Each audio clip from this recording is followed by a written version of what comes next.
Welcome back to On the Road to Literacy Success, Part 2 with Executive Director Angy Graham from the Rankin County School District in the incredible state of Mississippi. You will hear Executive Director Graham talk about how the incredible kindergarten teachers and leaders were able to get 89% of the kindergartners at grade level according to iReady by the end of 2024, a 24% year-over-year increase. If you are interested in those results and if you are interested in following the Rankin County story, listen here. In full transparency, Executive Director Graham and I have been in collaboration for the last few years. I'm just so honored to have you here today.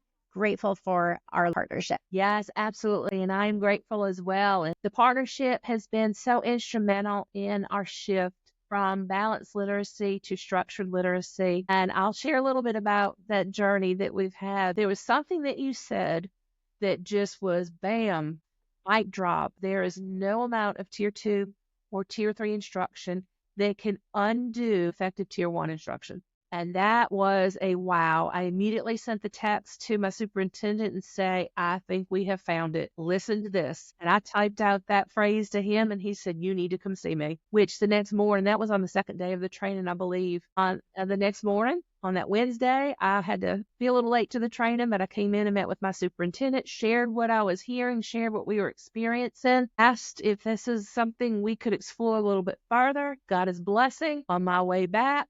Secured the funding with our federal programs director that it was there. I had my budget that was there. So we had a contract where you were going to come in and work with our 6th grade teachers. I think at the time we were looking at a little bit of our 5th and a little bit of our 7th. But as the year went on, we successfully did 6th grade, 5th grade, 4th grade, and a little bit of K-2. And then all the need to keep going in year 2. To go on to the other grades. So at the end of, year 3. At the end of that year, we had all K-8 trained and implementing the framework and seeing the difference that it was making in the lives of our students. So that was a transformational experience for me in that 1 5-day training that our State Department had been saying for a while we needed to go to. We just weren't listening. But finally, we started to listen because what they were saying was right. So there was a tier 1 literacy push. And now you have 100 people certified as Educate Facilitators. Yeah, to tap into what you just said about having 100 people certified as trainers, we also invested in what you just said. We brought in our leadership teams at each school. We needed a more in-depth training to be able to sustain the work in their buildings and to lift that weight off of my team and the team up here at County. We could not be the only ones doing this. It had to be a much bigger group to support it, to continue the fast and furious pace so that it truly reaches each and every classroom that we have in our district. And so we got the approval from our superintendents, move forward with that contract, and that was an incredible experience with the training to see the stretch of our administrators and leaders, and we're continuing with supporting that in the buildings as I speak. How does that feel to have 100 people inside of the school district at any point in time can do a tier 1 training, can go in and model tier 1 instruction? You have a huge bench of tier 1 facilitators. How does that feel? Amazing. And I'm amazed. I'm energized. I am so proud of what they're doing. And I'm so proud of this body of work because of the impact that it's having on our students. They deserve it. We've had a lot of teachers come and say, thank you. You know, this is what we needed, or I was already doing some of this. Now it all makes sense because it's so streamlined and structured. You know, or what I was doing, I didn't realize it wasn't really the best thing for the students. I didn't know any better. Thank you for opening up the truth. And that's how I felt. I just did not know. And I felt this exposed the truth to me. But it's an amazing feeling. And then it's also quite unifying because we are talking the same language. And we have students that may transfer within our own district from one school to the next because their families move and relocate. They can pick up at any one of the schools and keep going with that tier 1 and the quality of the tier 1 that's being brought to those classrooms. So here's a question. I'm wondering if people are listening right now thinking, what is this tier 1 thing? It must have come from a box. What are you doing in tier 1? What is that thing? That thing is a very structured framework that you helped us to see the value in the 7 steps that are in Educate's framework, whether it's kindergarten, 4th grade, 8th grade, whatever it may be. There's a very systematic approach, and it walks the students and the teachers through the components of literacy, the value of literacy, and helping them better understand what it is that they're reading. But it's a systematic approach. It's across all those classrooms, regardless of the content. And one thing, and I don't know if this is what you were asking, but we have not purchased or adopted a new resource that we've utilized that was what we already had on our shelves, some was still in shrink wrap. We were going to use them.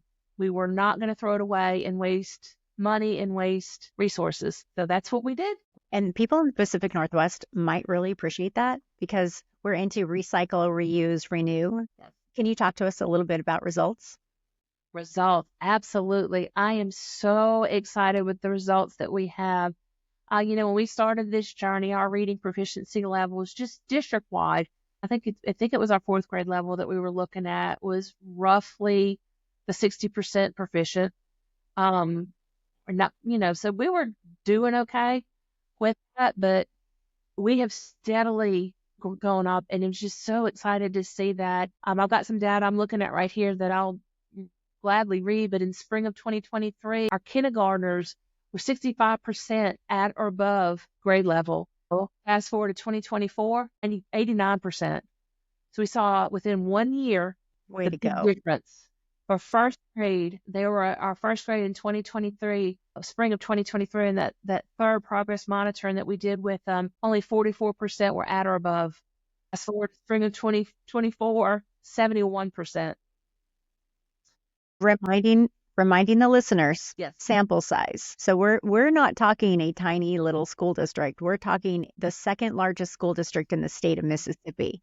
So that kind of result with that sample size, N equals whatever N equals. We average about 1,500 students per grade band. N equals around 1,500 kiddos. Okay, so with that, can you repeat for us again? Start with kindergarten, 2023. So spring 2023, on the third progress monitoring assessment that we did, we had 65% of our students that were at or above grade level in kindergarten. The following year, the same assessment, we had 89% of our kindergartners at or above. Boom. Way to go, team. Way to go, Rankin County. I can't even imagine what that feels like for you as an executive director.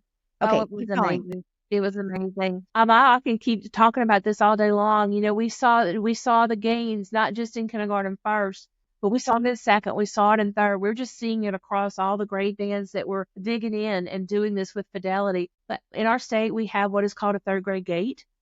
That even if the students pass the grade in the classroom, if they don't pass the state assessment on the 3rd grade level, they will not be promoted to the next grade. Mm-hmm. So kind of looking back the last 3 years, in 2021, we had on the very first attempt, we only had 74% of our students pass it. And there's makeup opportunities for them. They have an opportunity to do a 2nd makeup. We remediate and work with them in a 3rd makeup. So I'm just sharing the data results from the very first administration. Okay. So that was in 2021. In 2022, that increased to 86%. Mm-hmm. 2023, that increased to 87.7%. Okay. And our data is still embargoed, so I'm not allowed to share just yet what it is in 2024, but it's ticking up. So we're seeing more success for students because the tier 1 instruction is quality and it's what they need. So it's just so exciting to see that. The growth, we're seeing just growth on all of our students is increasing. Our data is just ticking up, which is not how we do it. We do it because it's what's right for kids, but we're seeing it in the results when they're being assessed. Right. And behind every data point is a child, is a scholar in their success. So kindergarten, 6589, 1st grade, 2023 to 24 was what again? 44% at or above grade level. And in 2024, 71. 44% to 71% in 1st grade. That's huge. That is Talk huge. to us again. 2nd grade was what? 2nd grade in spring 2023 was 55%. In spring 2024, 70%. Amazing. That's amazing. Yes. Spring 2023 for 3rd grade, 70%. Spring 2024, 81%. That really speaks to a bunch of people being collective in their practices.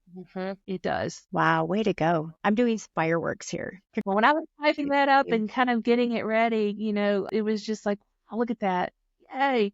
I knew what it was because we looked at the data for, we're always looking at the data, but it's always exciting to see it in black and white. That is so incredible. All right, so you've had great success. The data has moved. It's been a short amount of time. It's a huge school district. To your point, N equals 1,500 kiddos in each grade level. How do you move an entire grade level band across a school district that is, we didn't tell them the miles? No, and I hate to say I don't know it off the top of my head, but I know from the most northern part of our district, the southern part of the district, it takes about 45 minutes to get to. And that's highway or interstate. Right, which is a hustle. Yes, it is a hustle. So this large landmass, significant growth in just a short amount of time. Sounds like you've had a lot of success. What should people avoid? What should people avoid? I wouldn't do it any different. That is our journey. I can't change it one, but that is our journey. And I think it was the right thing to hone in on that middle layer and to not only focus on the literacy, but to unite elementary and secondary. So it helped unite, but we started in that middle and branched out. And I wouldn't do it different. I wouldn't do it any different than how we approach it. It was pretty unconventional. I'll admit this first time I've done something to that level in that manner. But now I don't know that I would do anything different. We leaders ask teachers to differentiate instruction based upon data. We ask leaders to create a school improvement plan based upon their own system. So that's what you did at a district level. At a district level, you were looking at your district's demographic, makeup, culture, all of the components, and then you crafted a plan around what you thought you needed. Yes, we needed sixth grade. We as a district had unintentionally ignored our sixth grade teachers because of where they were housed. Let's get both of the teams that are supporting this on the same page, speaking the same language, doing the right thing. I just felt like that was the right thing to do. There was an LA Times article that was published a couple of weeks ago, and you and I had some correspondences around that. It was speaking about what are we going to do in the older grades. Talk to us. Do you know? Have you been doing any work around that? We absolutely have been doing work around that. While we were honing in on sixth grade and branching out, we also had two of our title high schools putting their pinky toe in the world of literacy in the 9-12 setting as well, both of which do house 7th through 12th grade. So they were being exposed to it from the training we were providing as a district-wide training in 7th and 8th, that they had a great need to meet that for their student body. And so that is where they chose to invest some of their title funds and to get into the 9-12. And you came and worked with them, and we had those administrators that were modeling how to use the framework with fidelity in a particular classroom, whatever the content may be. They were digging in, and they are on fire because as a former secondary principal, the most difficult question that I was asked is, they don't know how to read. I'm not a reading teacher. I don't know how to teach them how to read. What am I supposed to do? Kind of found the answer. They're all being exposed to it and continuing to dig in. What's so cool is that I was just chatting with somebody. We did a podcast recording, and hopefully that will be coming out in the future. And he was saying that he's interested in spotlighting places where people are doing the work. When I read that LA Times article, I thought it felt to me like people thought we didn't have answers, that there weren't answers across the country. And Rankin County is doing what do you do after kindergarten through third grade, especially in tier 1 and then across content areas. You have been answering that question for the last 2 years and modeling that. I cannot help but to think there are other people in the United States of America, there are other school districts as well that have been able to think, this is the science of reading research. This is the empirical evidence. This is what quality teaching and learning looks like. How can we marry those pieces? And we know tier one instruction is so when we regulate and we collectively build effective practices together, obviously that's going to be a win. So do you also think, is Rankin County the only school district that's doing this expansive kindergarten through eighth grade push? Or are you thinking as well, I want to know of the other school districts doing this, because let's lift them up as well. You've had great results with getting collective effective tier one practices together based upon research. You're doing the work. Does the LA Times know about you yet? No. Should they? But to me, when I read that article, I thought, wow, I hope that America doesn't think, oh, there's no answer and nobody's doing the answer. I mean, you already have been. Talk to me. Talk to me. When you read that article, what did you think? Well, we have to make the answer, is what I thought. That's what I'm thinking right now, too. You cannot sit back and wait for it to be published in an article or published in a book or published on a blog. You have to make it your reality, because our students deserve that. But I know, and I'm not the only one, we know it's the right direction. Data doesn't lie, does it? And you can't fake 1,500 for grade level. That's crazy. Congratulations. Here's the deal. To know Rankin County School District people, starting with you, you are as humble pie as they come. We know that we are in service of others. And it is the opinion of Staci Bain that teachers and principals and executive directors and superintendents, we're all just working too damn hard and not getting the results that we deserve and the kids deserve. So people will want to know your story and will want to be able to continue to learn and grow from the work that Rankin County has done, because everybody deserves the right to read and write, and teachers and leaders deserve easier lives. That being said, setting you up for the humble pie answer. Where have you spoken? What are you doing in the future? Talk to us. Okay, well, thinking back, I think the first experience with sharing our story really came with local news coverage. So we conducted an interview with a local news channel that came and interviewed Dr. Rhymes, our superintendent, Dr. McCrae, our elementary curriculum director, myself, and just did a beautiful job with the coverage of this implementation of focus on literacy. Around that time where we were excited about that opportunity, we got word and went through the process of interviewing and doing a story for NBC Nightly News with Miss Rahima Ellis. We were on cloud nine. What an amazing experience. I mean, NBC Nightly News. Whoa, The Nation. Whoa, McLaurin. And I remember when it finally aired, I hushed my whole family. It was right up at the TV just staring at it, going, that's us. That's us. Look at them. That's us. So just so proud and excited. Everything just seemed to happen right around the same time frame. We were asked to speak and present at the Reading League's national conference in Syracuse, New York. Personally, had never presented on a national level. A little new territory for me, but my goodness, was it amazing. And I remember I was going down an escalator and I turned around to Dr. McCrae and said, this work is not done. We got to keep going. And here I am. So it changed my life attending that conference too. We have had several districts that have reached out to us. We've had the honor of hosting at the time, the interim superintendent for the Atlanta Public School District and her leadership team. They came and visited with us. They collaborated with us. They went into classrooms and saw the framework in action and were in awe of what they saw our students doing and the abilities that they had. We are in the process of some international exposure, which tell us more about that. Well, I don't know that I can say just yet, but our State Department has reached out and asked if we would be willing to host a group of people coming from another country that they're coming to visit and to see what's going on. And we said, absolutely, we'll be glad to do that. So that's coming, but it's not solidified yet. So I really don't want to give too much more than that right at this point. But I forgot. The Reading League has their website, and on their website, they have a wonderful resource that they actually launched at the conference that Melissa and I presented at, called the Compass.